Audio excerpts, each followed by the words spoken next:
खाला, आप आ गई क्या? हाँ आ गई। हाँ, लेकिन आप रो क्यों रही हैं?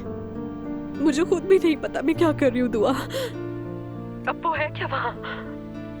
जी मैं बताने वाली थी लेकिन मॉम ने बता दिया था मुझे, फिक्र मत करो।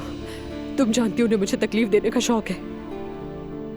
अच्छा खैर, मैंने अप्पू को फोन किया था लेकिन मरियम ने उठाया।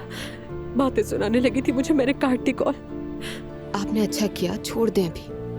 वैसे वो अपनी मर्जी से यहाँ नहीं आए, उन्हें लाया गया है। मुझे मालूम है दुआ। अच्छा खैर, तुम मुझे ये बताओ, अब वो कैसे है, क्या कर रहे हैं वो? सब ठीक तो है ना वहां पर? ठीक है, हाँ बस थोड़ा थके हुए हैं क्योंकि इतना कुछ हो गया है।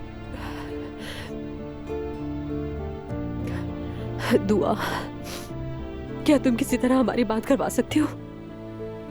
खाला, मैं वादा नहीं कर सकती। तुम्हारे लिए क्या मसला है दुआ? मरियम हमें कभी बात नहीं करने देगी। देखो, अप्पू को ना मालूम होना चाहिए कि मुझे कितना दुख हो रहा है, मैं क्या सोच रही हूँ उसे मालूम होना चाहिए। प्लीज मेरी बात करा दो दुआ से, प्लीज एक बार दुआ, कम से कम उसकी आवाज ही सुना दो मुझे। अच्छा ठीक है, मैं फोन उनके पास लेकर जाती हूँ, आप कॉल मत काटिएगा। ठीक है मैं नहीं काटूंगी।